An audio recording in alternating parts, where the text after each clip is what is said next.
Stocks and bars. Yo, it is Stocks and Bars, the stock market hip hop podcast where we talk about all things financial. And today I have a special guest. And me and this special guest, we're going to talk about embracing the struggle. Everybody goes through a struggle. It is going to make you a better version of yourself. So stick around as we have this conversation about things we went through and how it made us better. Let's go. I got my clique ready to use the money they got from jobs, encouraging, teaching them that it's not so hard. I'm doing this, making investing pop. You law, it's X-tro. You tuning in to Stocks and Bars. Yo, it is Stocks and Bars, and let me tell you today, ladies and gentlemen, who I have with me. All right, my Empower Empire network has started to extend a little bit further, and this is how it works, okay? So the young lady that I have with me today, I actually went down to FinCon, and I saw that she was on the list, and I said I needed to be able to see what she was talking about. She was doing a presentation about YouTube. Unfortunately, I think it was on a Saturday, and I was gone at that time, and I missed it. So I said to myself, I'll catch the replay because they were going to end up uploading everything. And I said, I'll watch it then. So I saw that they did everything, and I'm like, wait a minute, I can reach out to her. Let me do that instead. So I shot her a message, and luckily she accepted. Now, normally things don't always go my way, but this time it did. And ladies and gentlemen, I want you to welcome to the show Justine Nelson from Debtfree Millennials. How's it going with you today? Thank you so much for having me. It's Monday at the time of this recording, so this is like the perfect way to start off my week with a good sit-down chat about money and life. I love doing these, so thanks for having me on the show. Yes, thank you. And for those of you who do not know, this woman erased her debt. Now, we all have some form of debt, some good, some bad, but she erased it. Now, we're going to talk about today embracing the struggle, all right? Because I am a personal believer in that the struggle is what makes you, you. You have to go through something to understand the value, the meaning of it.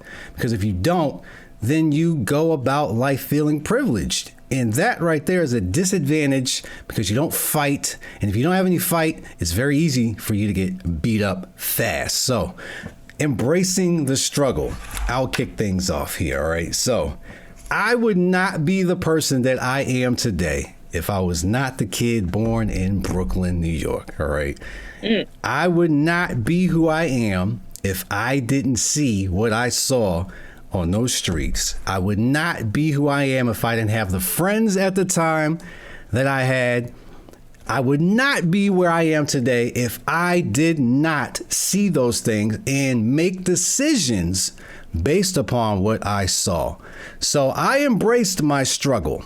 There's a lot of statistics that show that that struggle would have inundated me, but I am still standing.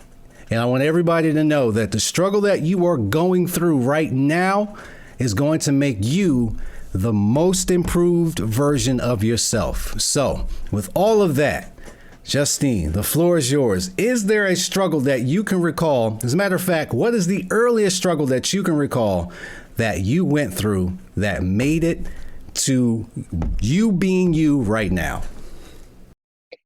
I think for me, it goes back to my time in college, and I was a sophomore. And I was in a sorority house at that time, and I was just kind of going through the motions blindly in terms of what I was going to do to pay my tuition and have a little bit of fun money on the side to go have the big college experience that I wanted. And I remember my mom calling me while I was doing my homework, and she went to tell me that she was laid off from her job after working more than 25 years with this company, and that her and my dad could not support me financially through school like they were. And so she really pushed me to say, Justine, you can do this and you're going to have to go get a job. And I think at that time, I just got so comfortable relying on my parents Mm-hmm. and I mean, I had part-time jobs, but I was really just, as soon as I got the money in, the money was going out and I was spending Right. it on other stuff. So I feel like that was the first time that as an adult, I needed to really look out for my basic needs. And I remember really struggling with that. How was I going to afford tuition? How was I going to do all of the things that I wanted to do and get the experience out of college that I wanted? I wanted to study abroad. I wanted to go out with my friends, go to game days, and how could I afford that on my own? And I think that was kind of that first initial jump into taking ownership of my finances. And it was hard. Hmm. I remember one of the first jobs that I got when I was in college was I worked at a buffet called Sirloin Stockade.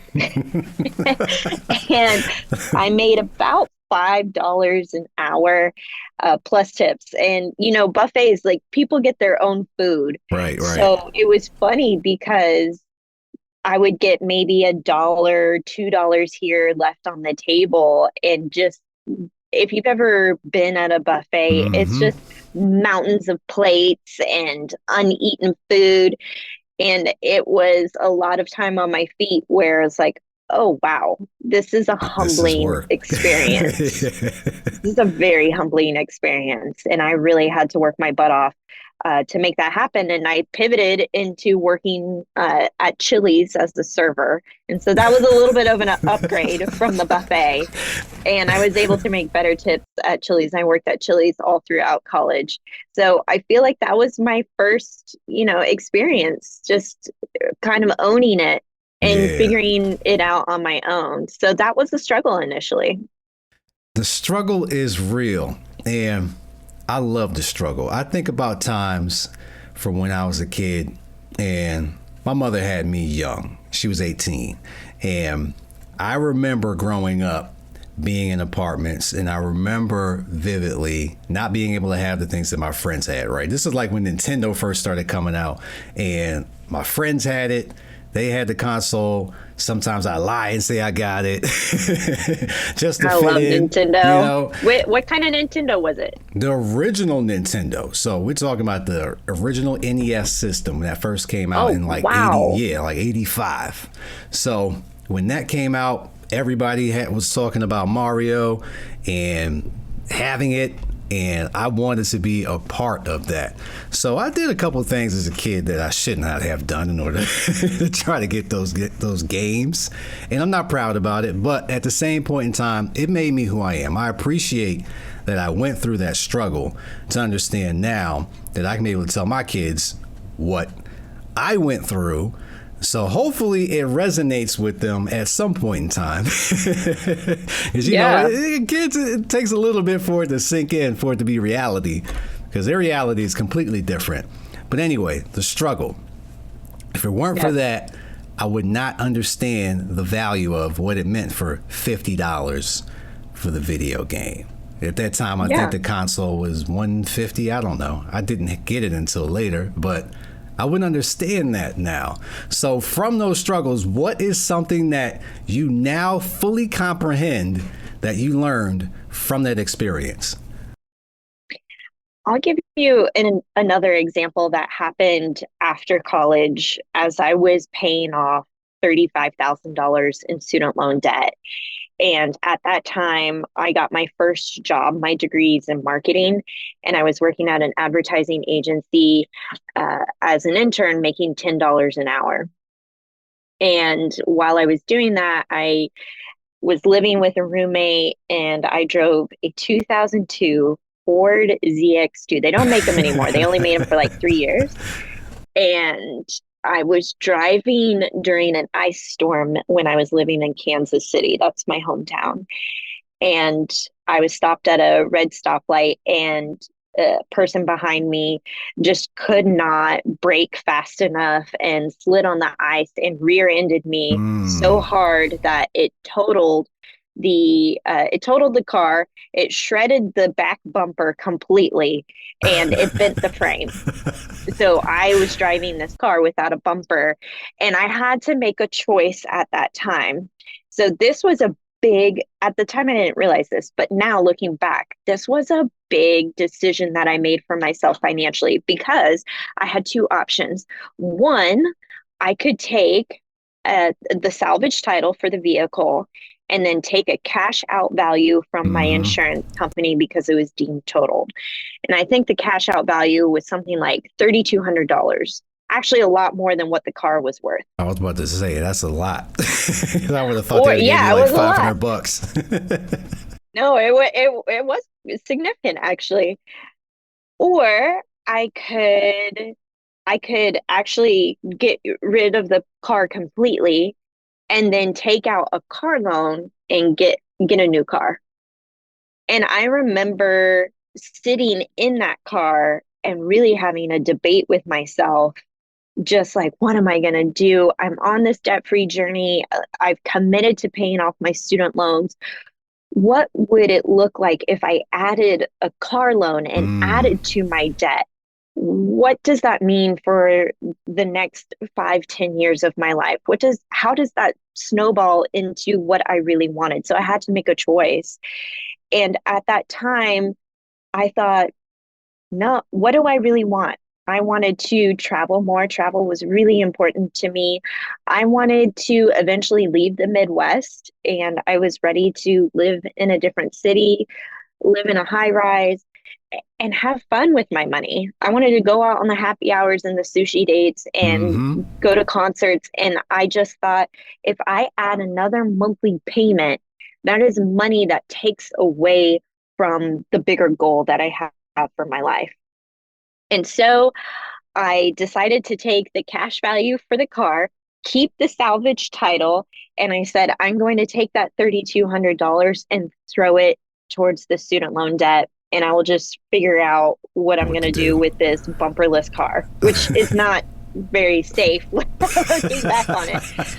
But it was, I drove it like that for 3 months, and my dad is very mechanically inclined, and we ended up going to a U pull it junkyard. So you pay like $5 to go through junkyards, and then whatever you see, if you have the tools, you can take off these, I love it. I salvage love it. cars. We found the exact same model, same color bumper as my Ford ZX2. I kid you not. It was the exact same thing. The bumper completely intact. And so my dad's just over there like, yep, yep, yep, we can unscrew this. Here we go. And we paid $25 for the replacement bumper. And then my husband ended up installing it. Mm. And I drove it like that until we sold it in 2015 before we moved to San Diego. So it's crazy because that car accident happened in 2012. So yeah, And it's I still had that there. car for a really long time actually. So I just think, had I not done that and had I taken the car loan, Where would you be now? this debt-free journey would have Yeah. looked a lot different. Yeah. I don't think I would have, made the big move to California when we did, because I would have had extra debt to get rid of. And it Right. was really important to me that I moved after I became debt free. I got a similar car story for you. Now, Oh, let's hear it. my very first car was an 86 Cutlass Sierra. It was a two-door Cutlass Sierra. It had the bucket seats. I mean, it was a nice car for a kid who just started driving. Do they even make those cars anymore? No, that is a Yeah, long I didn't gone think car. so. So my dad got the car for me. He paid $500 for it. And he gave it to me after he ended up getting a new car. And that got passed down to me when I was in high school. The problem with this car was, one, it had a purple bumper, okay? And it was a similar thing where that car was in an accident. My dad got it. It had basically like a cleft lip in the front. And then we ended up taking that off and got a bumper from the junkyard just like you did, except for Oh we my weren't God. as lucky to have the same color. It happened to be purple. All right, so I had a gray car with a purple bumper for the longest time. The other thing with this car was the radiator would not kick on automatically. All right, so whatever toggle switch that the thermostat was hooked up to did not work. So we had to manually switch this car on. So I would be That's driving, funny. and while I drive, I have to keep an eye on the temperature gauge to make sure it did not go over a specific temperature, because if it did, then it could overheat, it can crack the block, all of that. So that struggle from the car right there made me appreciate vehicles that I have now, because Yes. now I understand what it takes to take care of a car fully. All right. Then also appreciate the fact that I'm not getting a car that I have to fix that Yeah. often. Now I'll make sure that if I get a car, it's a very dependable vehicle, and I'm going to do my very best to keep it as dependable as possible and teach that to my kids. Keep your feet off my seat. And keep the junk out the back. This is Daddy's car. Yes. This is not how we roll in here, because I'll quickly put you in that car over there to understand what it is to take care of it. Yes. I do think that that first experience with your car can teach you so much about just responsibility Yes. as a car owner, and thinking about, okay, I know from previous experiences that cars do not last. Right. And so what can I do to prepare my finances to make sure that I'm staying on top of the car that I currently have? Because the cheapest car that you will ever buy is the one you already own. Yes. And then Yes. knowing that, okay, if cars have a specific shelf life and I need to find a replacement car, how can I start saving the cash for that Now, now right. so that when the time comes, I'm prepared? This is so funny that we're talking about this, because over the weekend I was driving. I since moved to LA now, and I was driving back down to San Diego for Thanksgiving, and we could tell being on the highway something felt off with our Subaru. And so I was talking to my husband Kyle, and I was like, I think we need to go see a mechanic about this. And by the way, we need to get, the tires replaced. It's time for Hmm. that. We need to get the oil changed. And I didn't panic about that cost because I know I have a car maintenance fund You got a set reserve aside, for it. Yep. a reserve, exactly, a reserve to take care of those needs. And so something is going to go wrong with your vehicle. That is the way of life. That is how cars operate.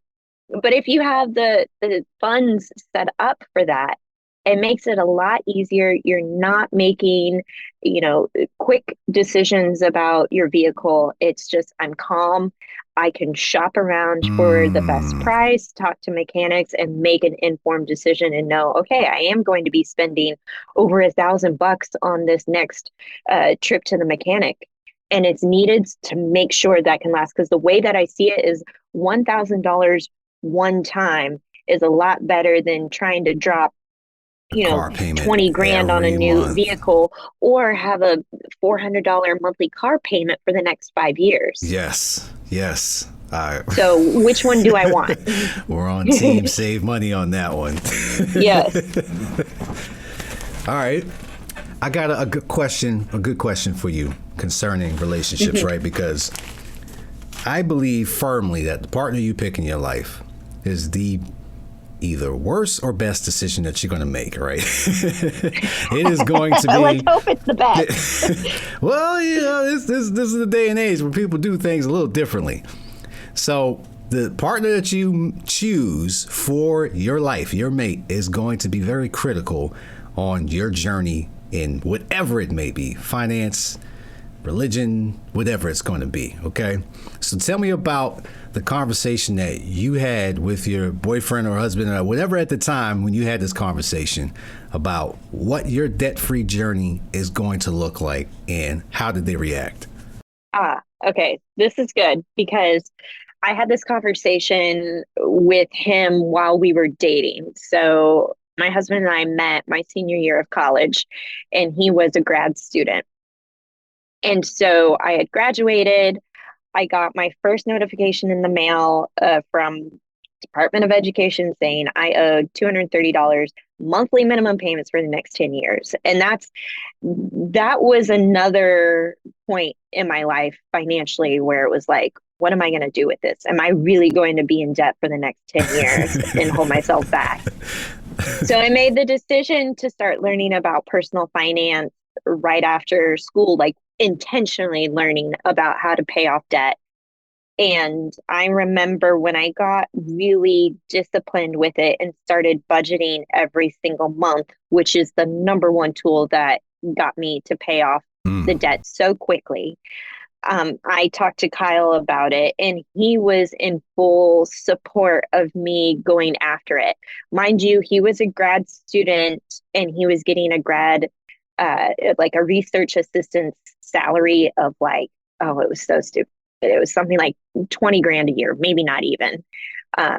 So he was living off of ramen noodles and free meals that he could find. The college diet that we all know about. Yeah. The college diet. Yeah, yeah. So he was like, okay, yeah, whatever. And when we made the decision to move in together, he was still working in grad school, and I was doing my salaried marketing position. And we ended up getting an apartment in Section 8 housing, actually. And it was $700 a month.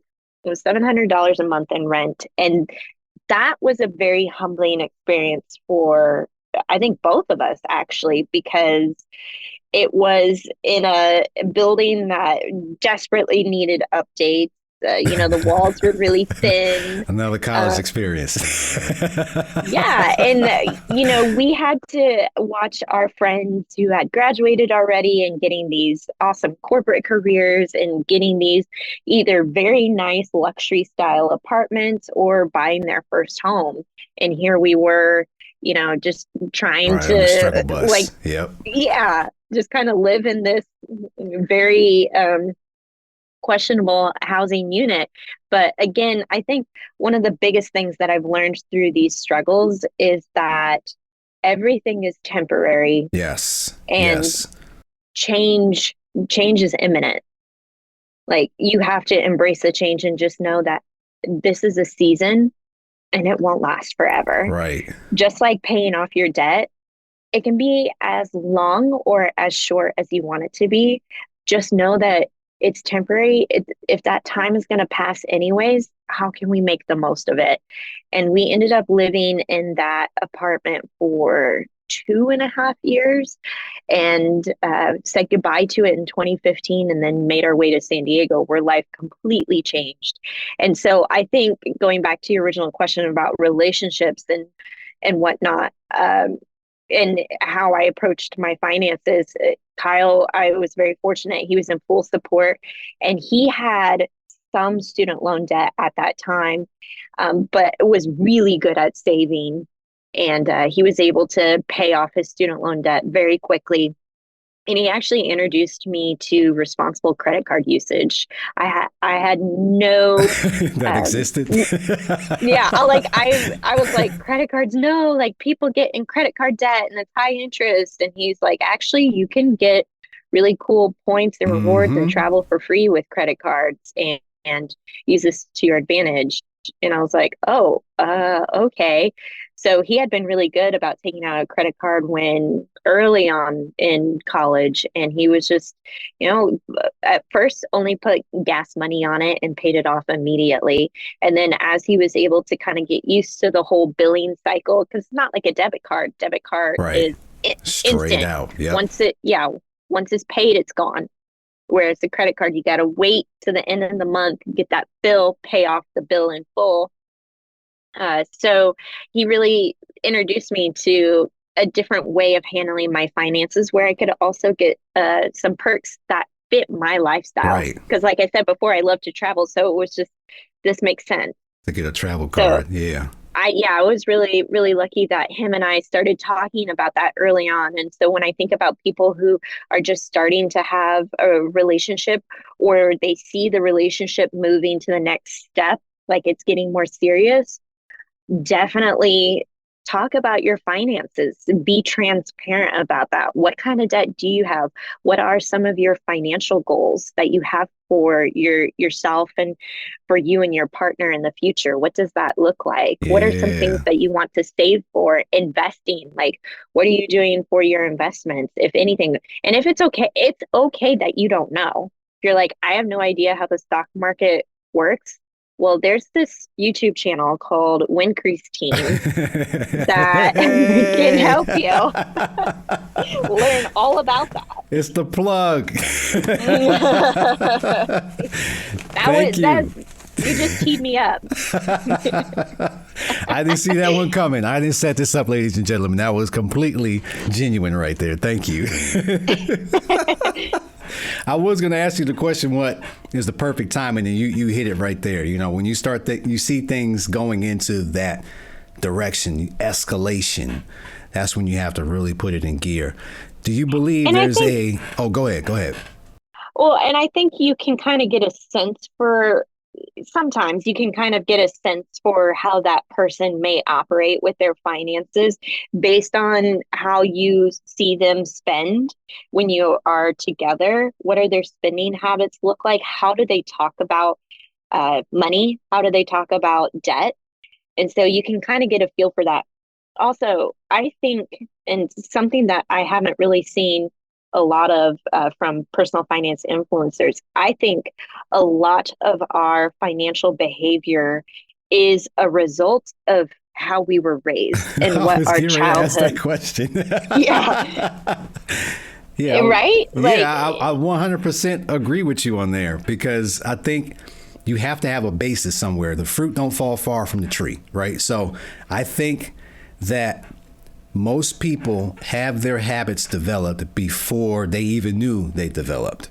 Their parents, their grandparents, their friends, all of them have an influence upon how they conduct themselves somewhere. And then I'm also a firm believer of how you do one thing is how you do everything. All right. So if you mm, apply yourself vigilantly, chances are in every category of your life, well, majority of them, I'll put it that way. There's a high chance that you're probably going to be meticulous in this category and that one too. And it's going to take you some energy. So you're probably going to have one that you fall off on because life is also balance. That's also something that you keep in mind. But yes, I agree with you.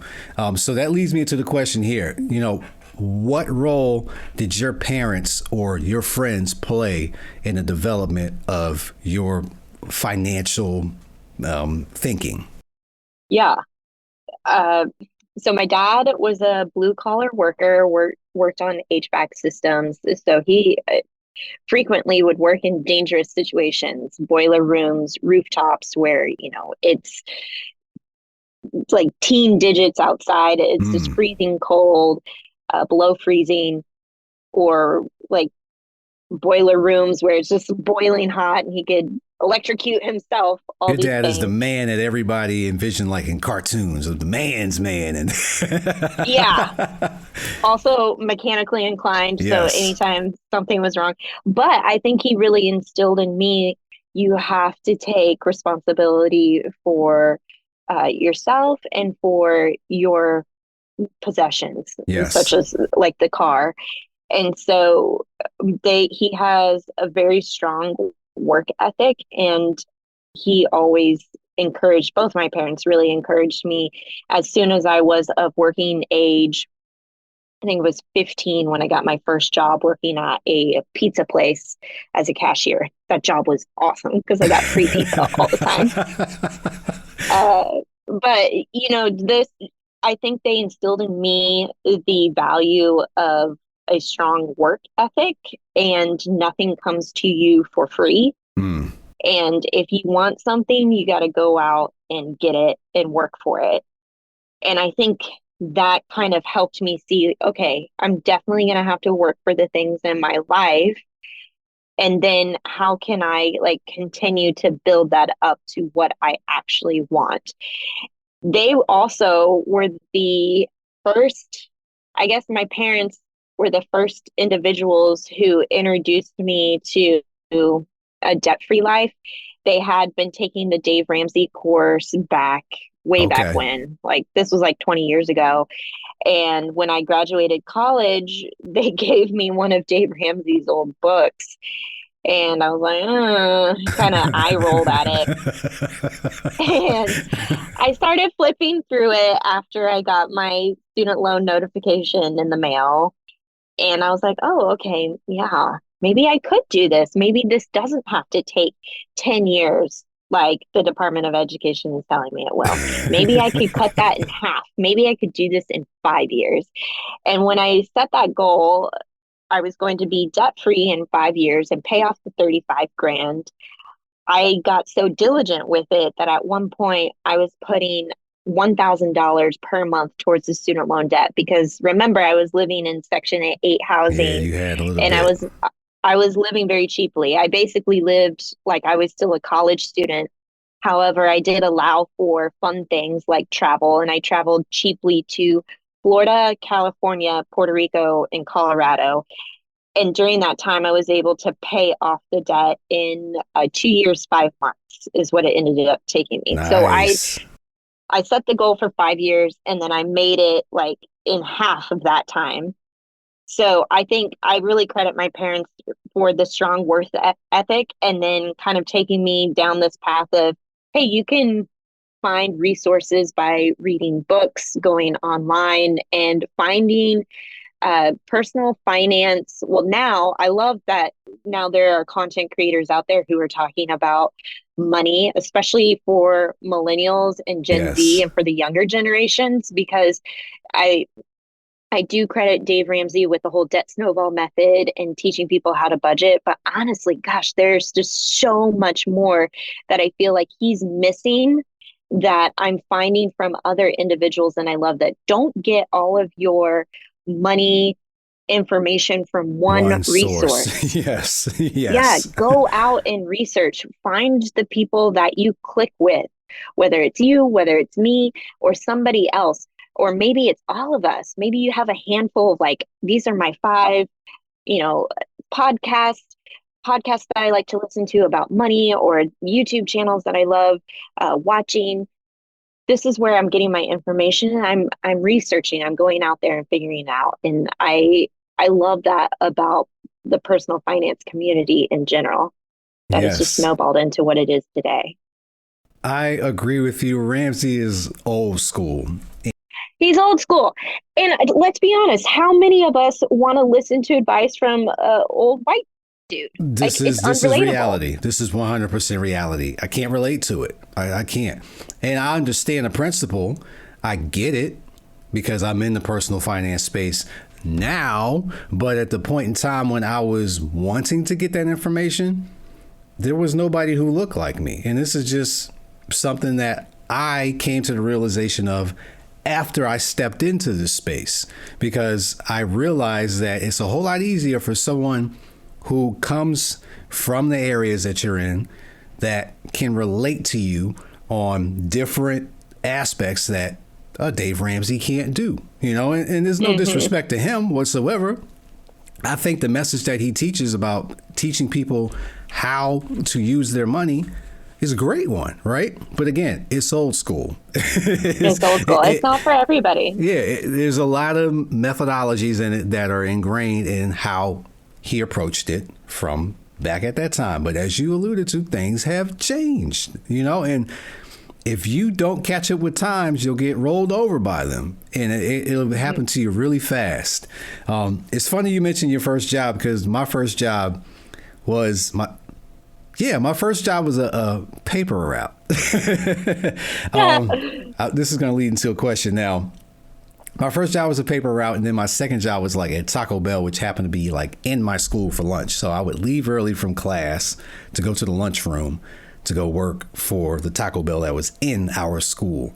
and I would get paid like, In your high school? yeah, it was in my high school. Yeah, this Your is, high school had yeah, a Taco Bell in it. yes, this is how advanced we were Wow. back then. This was in Alaska. All right. So we had a Taco Bell and a Subway in our school. And we worked it. So the students in the school worked in the cafeteria, and we got to leave like 15 minutes early from our class to go and, do what we needed to do. And I got paid like $5 an hour or something like that. And needless to say, lunch was only about an hour. So I only got $5. So you only got $5. But I got to eat for free. So that was the bonus of it. And you know how Subway, they weigh all your food in order to give you what it cost or whatever. At that point in time, they did. And I got to eat pretty good back then. Nice. I've always been a go-getter. I can remember very early on at like 7 and 6 years old. I remember vividly that I tinker. Okay. I will take things apart. If something is broken, it's very easy for me to look at it and say, all right, this isn't right. Okay. Get a screwdriver, open it up, fix it, and then put it back together. I remember this early as bright as day from my cousin fixing his stuff. So my question to you is, do you remember a time that when you were younger that you can relate to now? It's like, man, this has always been in me to do what I'm doing right now.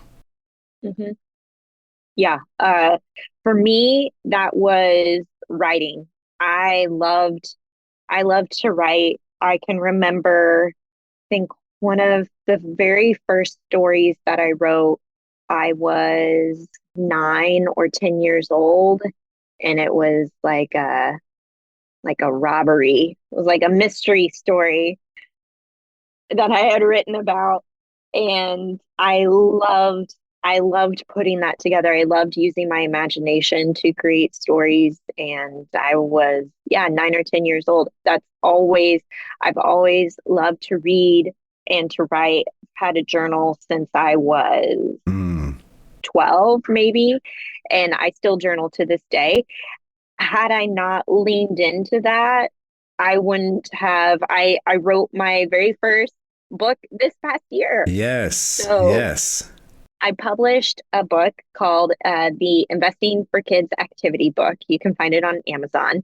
And I never thought that I would write a personal finance book, let alone for kids. This is for ages 8 to 12. Okay. But I do find that some of the activities are good for high school aged students too, because there's a really strong investing section, and then also just a good refresher for parents. I've had other parents come up to me and say, oh, like, I kind of forgot about how index funds work. I liked how you talked about compound interest and, what to look for in the stock market. So, I had I not followed that interest, I don't think it would have led me to this opportunity that I've had now. And I hope that I can continue to write and publish books. It feels good having author behind my name when it was something that I had done and thought about when I was young. That's awesome. Always been in me. Like, I got terrible handwriting. I don't know if you do. I got subpar handwriting. I'm gonna give myself a little bit of props because I can read it. Okay. I just happen to write really small. All right. And that's what irks a lot of people is my handwriting is small. And on top of that, when I get really into it, it gets smaller and it gets messier because I'm writing stuff down so fast and it's going through my head at the same time as the pen is moving. It becomes illegible to other people. But if you can read it, it's good. Then you have your thoughts out and have like your deepest, darkest secret on a notebook in public, and then nobody could read it. You're like, yeah. It's my own hieroglyphics. Yeah, exactly. I love writing for the fact that it lets things out. And I often tell a lot of people, if there's any ideas you have, as a matter of fact, I got one of these, I got one of these. Like, I keep one of these beside me because ideas come to me regularly. And oddly enough, they come to me at night. Like, I'll wake up sometime and write it down and I can go back to sleep. they come to me in the Oh, shower. good. Like I have a lot of ideas that like Yes. this podcast. Like I'll just sit there and like, oh, okay, I can think of that too. And then I'll come out, I'll write it down. I'm old school. I still write a lot of things. My buddy was just making fun of me that everyone uses a phone, but I still like I don't know. I like the whole physicality of it, of getting it out and seeing it, and it's something real at that point. It's like, I'll still do some old school. I'll put it on the refrigerator. My kids still do it. I like seeing it because it becomes real after it's on paper. Yes, I like using a blend of both. I like having a notebook, a planner for writing out what are the planner. Yeah. Oh my goodness. Yeah. The planner. Yes. Yes. I love using planners, especially to write out what are my top 3 like tasks that I want to get completed for the day. What are my top 3 tasks that I don't want to get completed for the week? And then kind of using that, alongside some of my digital like planning and writing things. But journaling is always like I have a dedicated journal with like a nice pen, like a nice like fine tip, like the really nice like micro felt tip pens. Okay. Yeah. And so that's like it has its own dedicated journal specifically for that. But in terms of tying that into personal finance and writing, one of the things that I like to talk about is building up a contentment activities list. And what I mean by that is a lot of people end up having these poor financial habits, such as overspending, which puts them into debt. Mm-hmm. And so how can you keep yourself from overspending? Because it can get into a vicious cycle. As you know, you get on these minimum monthly payments and then the interest just continues to accrue. So how can you get out of that? How can you step out of that? Before you want to swipe or tap your card, is there something you can do on your contentment activities list? Contentment comes from joy that you get from doing an activity that connects with your values. What makes you you? And we were already going into that. Like for me, that's writing. That's that's part of me. I love to write.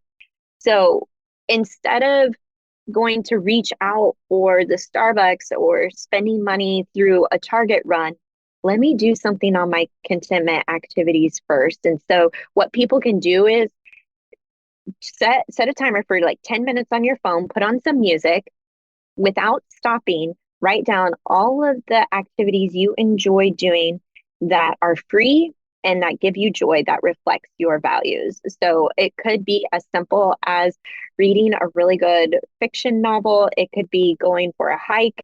It could be swimming. It could be, like for me, I really like to surf. It could be anything outdoor related. It could be baking. Maybe it's playing with your kids at the park. Just rapid fire, go through all of those activities. And then once the timer's done, look at all the activities that you put together that don't require any money. And so if you're thinking about spending again or adding to the credit card debt, do something on your contentment activities first, and then reevaluate what you're feeling emotionally. Perhaps you feel more calm after you do that activity. And so I like using that. And I think I created that activity because I love to write. And like you were saying, that tangible thing that you get after you're done writing down your thoughts, you're like, it's concrete. This isn't just some kind of thing that was just made up. Yeah, this is actually something that I can take action on. So that contentment activities is part of my How to Control Your Spending workbook. And I don't know if we can put that in the notes below, but that's a workbook that I love to point people to when they have when they feel a little out of control with their spending, or like money's going everywhere and I can't keep track of it. Now, shout out to you for covering something that I wanted to finally meet in my life. Somebody who surfs. because that was But something wait, that you let's go back crossed to the off. surfing.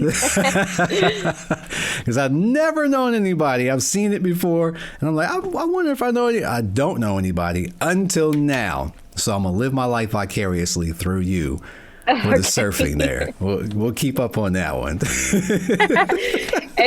I need to get back out. It's been a while, but the Pacific Ocean, it's cold, dude. It's I so remember. cold. I remember. It was a long time ago I was on the West Coast, but I remember it being cold because like, I'm on the East Coast. So I'm used to the warm, basically bathwater type, ocean. And then you go over there, it's Yeah. like 60. And it's like, ooh, Yeah, who it's gets so in cold. that? You definitely need a wetsuit when you're going out, no matter what. Now, I want to come back to what you had talked about earlier as far as, having a reserve. This is something that I think a lot of people really don't take advantage of when it comes to their own finances is that, you are in full control of your expenses, okay? And I say that in the fact that when you get your money, you decide who it goes to, all right?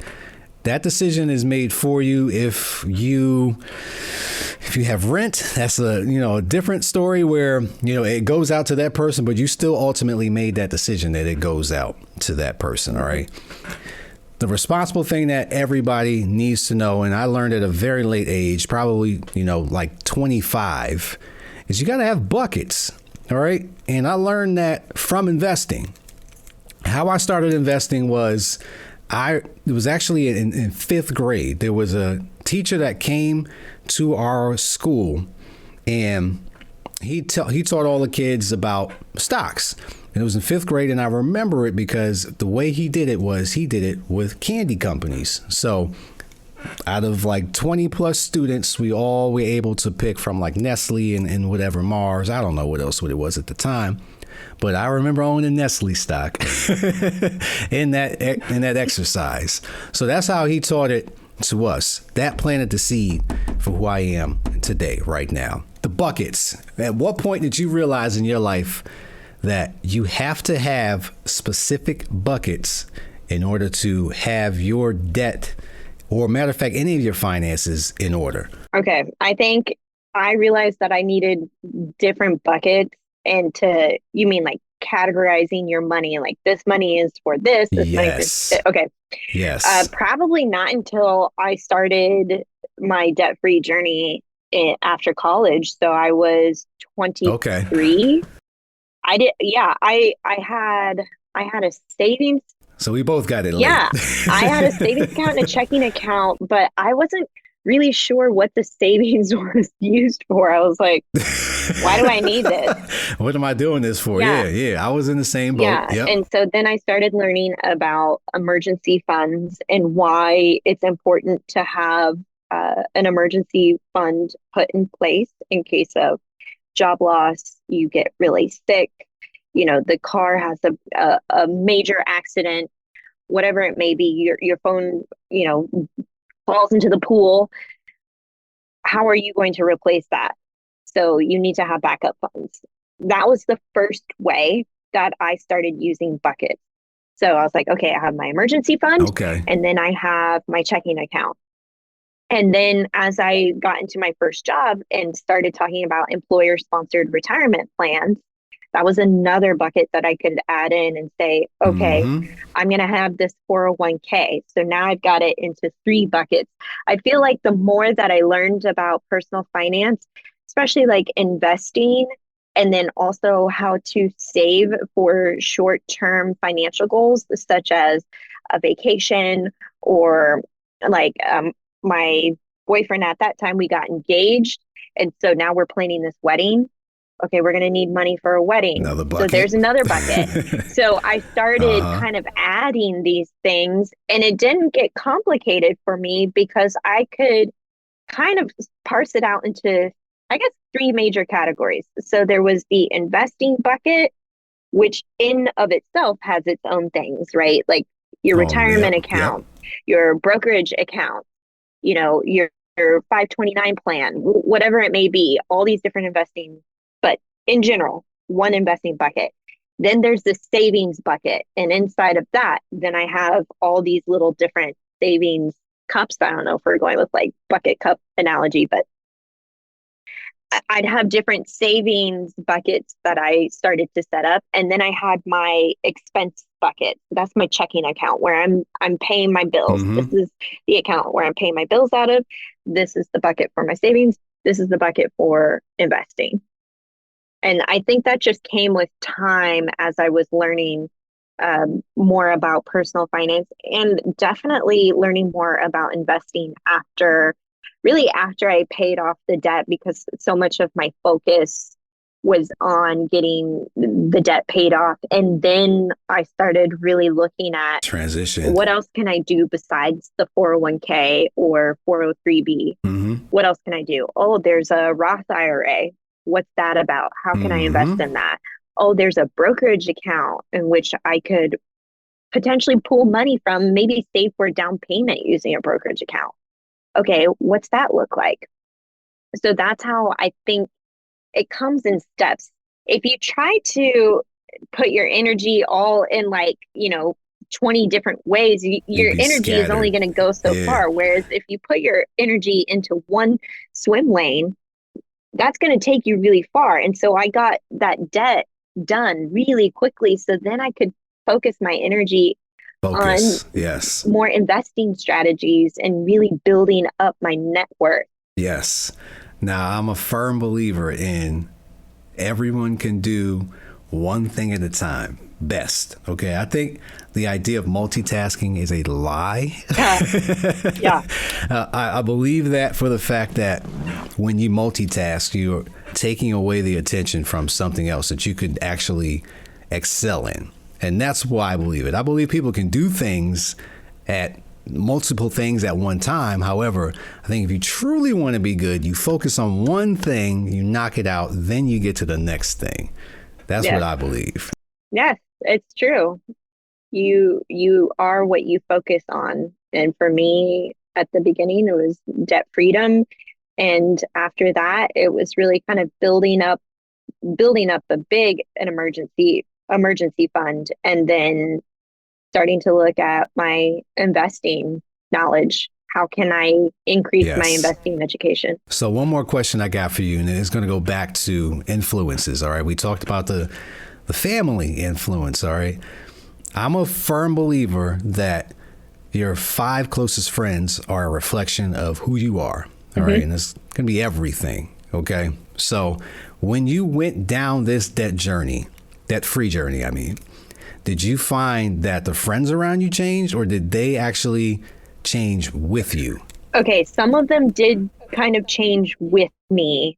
I remember I have friends, a married couple, who I had told them about me paying off debt, and everybody was in full support. Some people were like, "What are you doing? Well, I don't What are get you it." talking Yeah. about? Yeah. And so that was something that I had to kind of tell myself, like, not everybody is going to understand why you're Mm-hmm. doing this. But the more that I was transparent and the less that I asked of my friends, because I hate that money is a taboo topic. And I hope that because, I do yeah, too. and I hope that because there are more people out there creating content about personal finance, that it makes it easier for others to talk about their financial situation. I never pushed my agenda on my friends. I never asked them to do the same thing that I was. I just was open about Right. my own stories and what I was sharing. And I remember my friends who are the married couple coming to me and saying, "I think we should do that. Can you tell us how you did that?"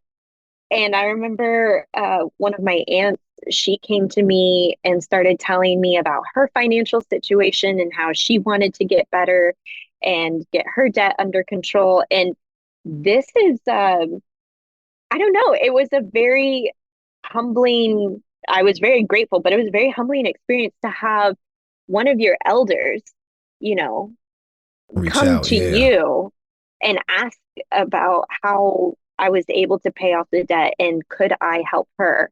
So I started to see some friends and family come to me for financial advice and just kind of explain how I paid off the debt. And I could see them starting to change their thinking about how Mm-hmm. debt was in their life and what they could do to get out of it.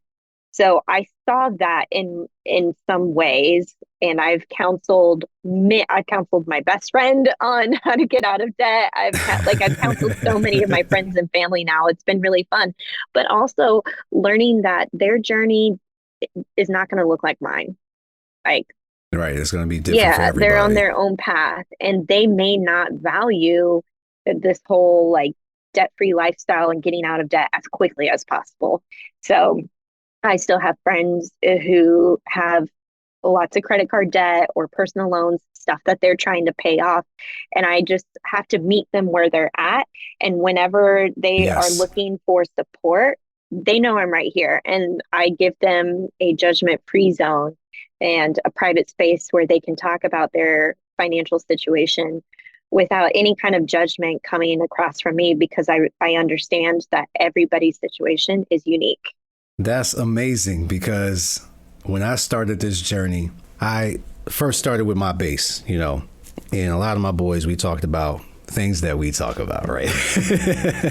And like you said, I do not like that money is such a taboo Yeah. topic. And I think it's because a lot of people just really embarrassed about whatever situation they are in, because we have this image of money that everyone's supposed to have success this way, right? This is the way that success should look, okay? You should be able to drive this car. You should be able to dress this way. You should have this type of property.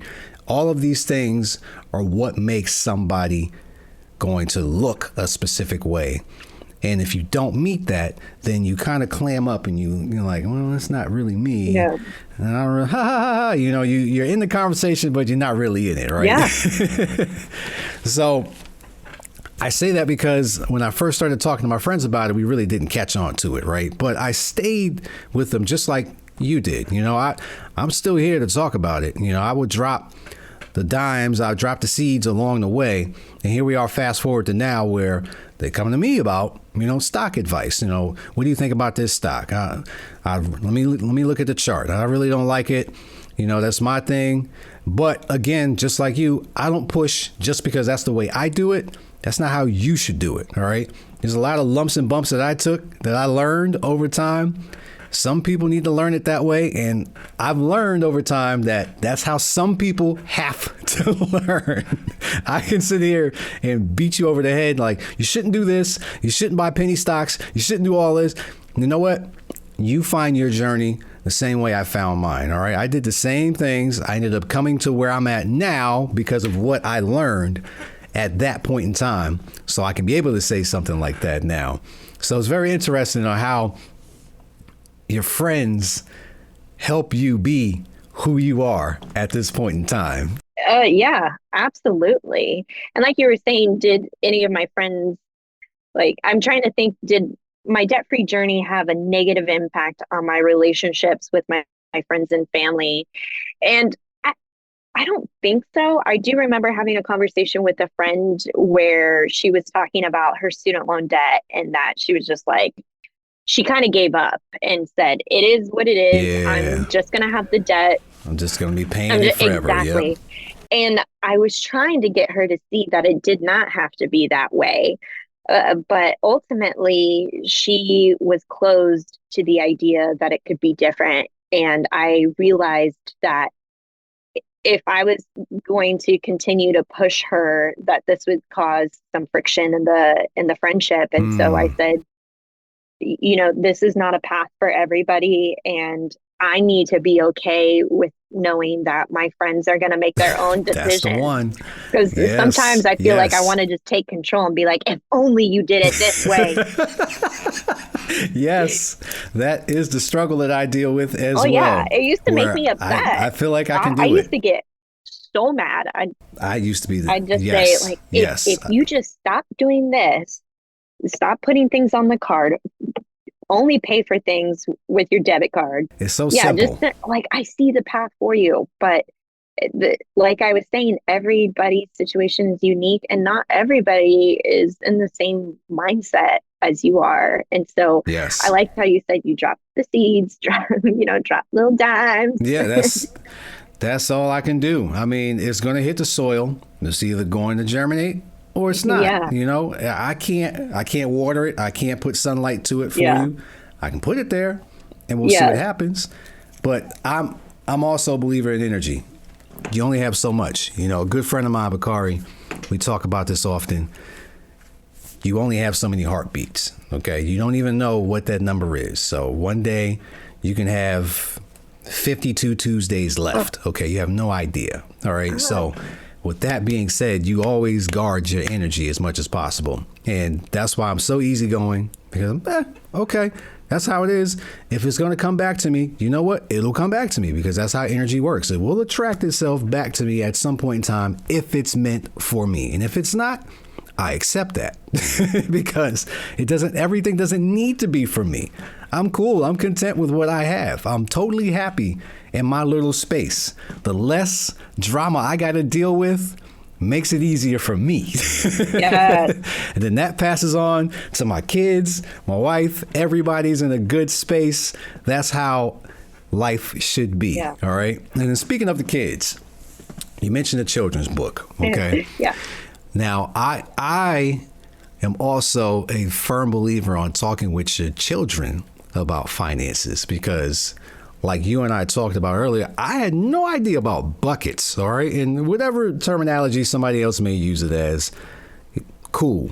But it's a way that you allocate money to specific purposes. All right. And I'm teaching my children at a very young age. I have a 9-year-old, a 7-year-old, and a 5-year-old. Okay. And I started talking to them about finance when they were 2. All right. And that's how early I believe that people can actually start talking to their child, because they comprehend things better than you may know they comprehend things. All right. And do not put them at a disadvantage thinking that it is too over their head. I'm not saying talk calculus, but you can simply say, if I buy this, I have to use this, and this is what I get back. And they can see the transaction, the experience. So at an early age, I got my kids bank accounts with cards so they can go to the store, they can use it, they can get the experience of seeing what it is to get money back or all that good stuff.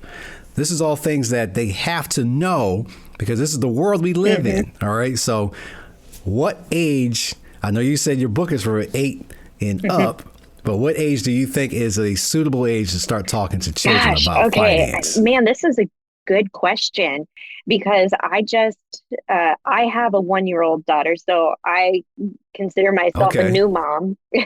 I'm like, when do it's I know fun. I need to learn from you. What are some things that I can do? I love the idea of going into the store with my daughter, and she is definitely, I've been in the grocery store before where she just reaches out for an apple and starts eating the apple like off of the shelf.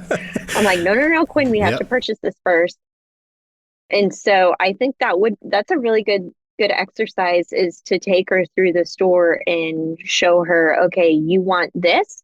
Here's what we need to do in order to buy this. Look, I'm going to hand over this money to the cashier. She's going to give me my change back, and we can take this home with us. And showing her that whole system of using currency. Because like currency, honestly, is kind of a relatively new thing. Before, we were trading sheep for horses.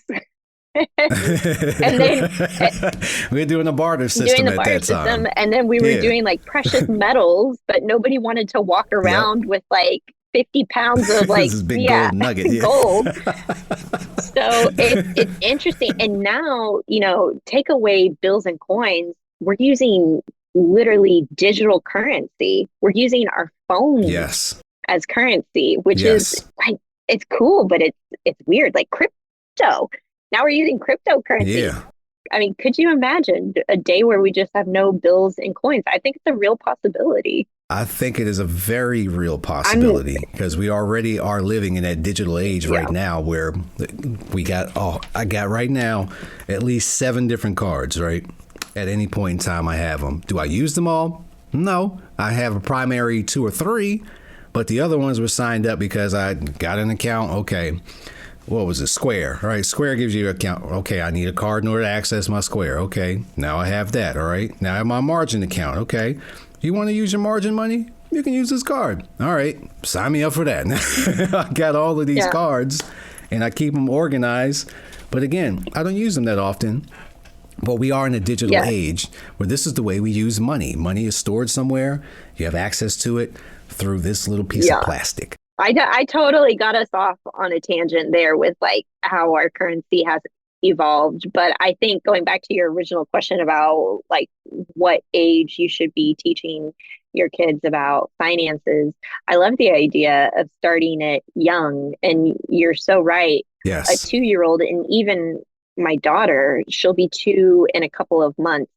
She understands so much of what we say, even though she can't verbalize it just quite yet. Her sentence structure is literally just like 2 words.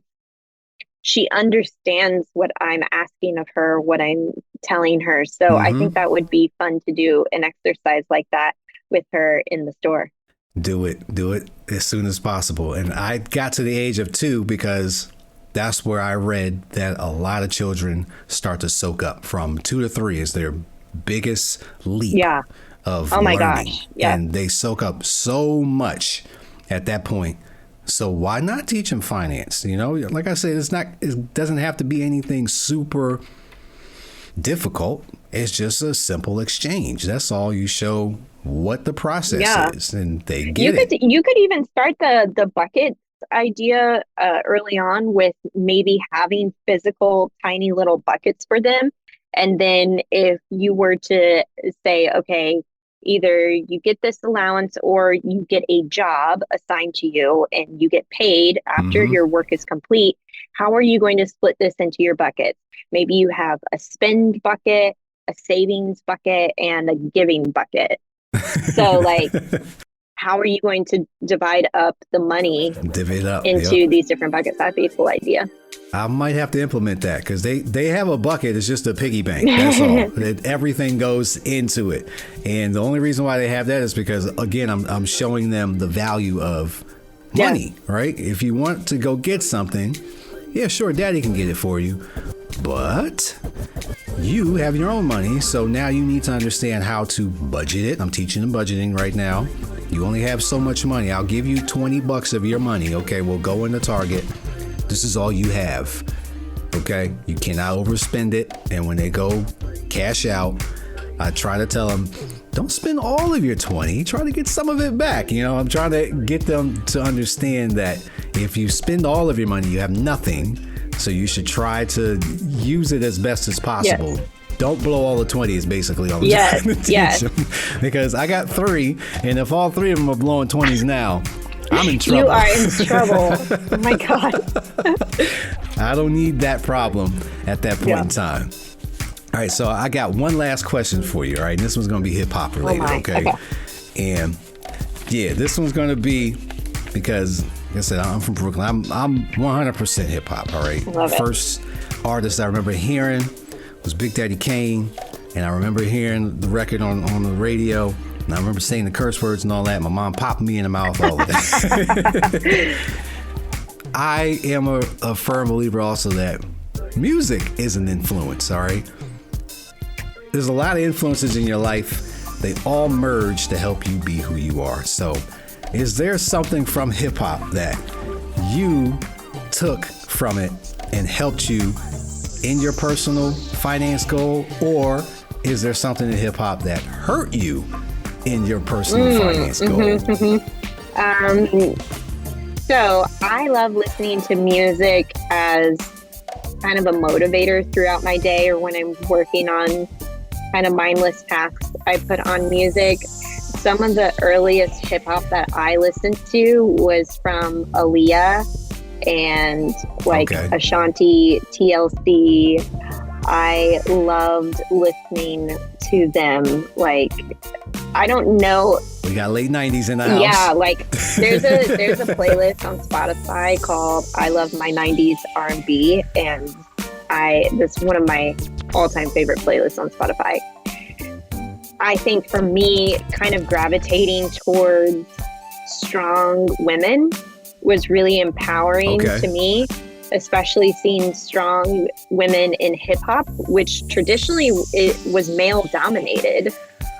I mean, you think about like some of the early days of just like, you know, Ice-T or, you know, Eazy-E. Huge Ice-T fan.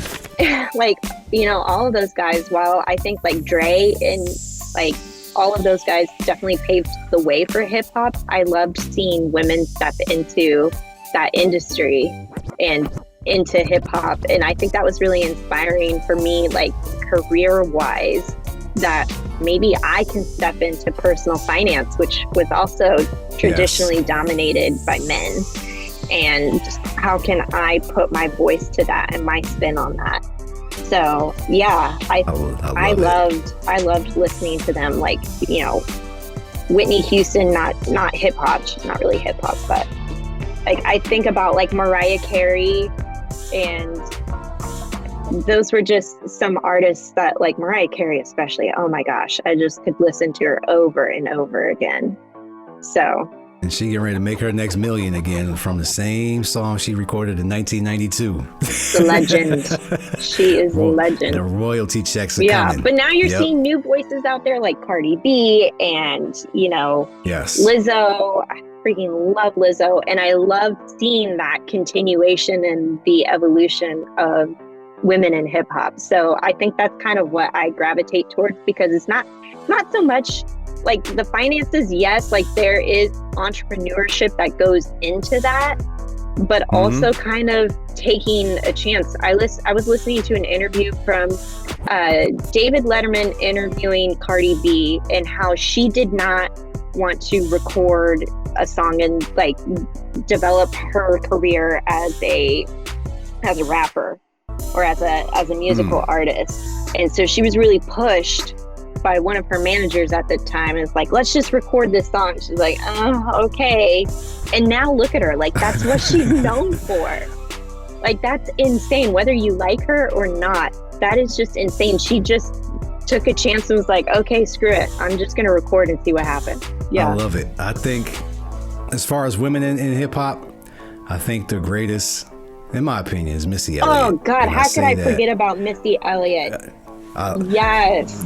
Missy was pretty much the first female artist that I would purchase an album of. And not to say that I don't like female artists, but she was, you know, I still have CDs. That's how old I am too. They're sitting over there. Gossip folk. But I used to buy Missy Elliott CDs. Shame me if you want, but I used to love buying Missy Elliott CDs. She's good too. I thought she was very entertaining. I loved her too. Oh my gosh, so good. Man, now this is what I'm going to listen to for the rest of the afternoon. For real. I love music. I love music of all genres. I grew up on hip hop, and I believe that it helped shape who I am right now. There's a lot of dumb things that I've did with my money because I saw videos with chains and cars and all sorts of things that, you know, I look back at it now like, why on earth did I spend money on this stupidity? Wish I could have it back. But again, I embrace the struggle, all right? The struggle is embraced for the fact that it makes me who I am now, so I can be able to show people who are behind me that want to go down this path or looking to do it, that they can, all right? I'm 100% humble. I am no different than anybody whatsoever. I learned the stock market all on my own. I reached out. That's because I wanted to. All right. This is something that I wanted to do. I wanted to be able to say, why can I not do this? You know, we'll wrap it up in a second. But last story here is when I was growing up, and I remember very clearly in the 6th grade, I was in Virginia, and they had pictures. They had pictures up along the classroom wall, and there was an astronaut there. And as a kid, I love space, love planets, stars, all of that stuff. Super nerd, whatever you want to call me, it's all good. But I loved it. And in 6th grade, I said to myself, I wanted to be an astronaut. Then one of my friends told me black kids aren't astronauts. All right. Still hurts me to this day. And I did not. And right then, switch was right off. I was like, he's right. And then I never pursued it after that. I still have a passion for it. I still love it. I still like, I got the little Google app where, me and my kids look up. But that story right there is how I know what I'm doing is going to eventually mean something to somebody. All right. Because there's going to be a kid who wants to trade stocks or want to get involved in something, to do something financial. And someone's going to come along to them and say, black kids don't do that. And then they're going to see me and they're going to say, that's not true. And that's exactly why I embraced my struggle. So thank you again for coming on the show. I truly appreciate you.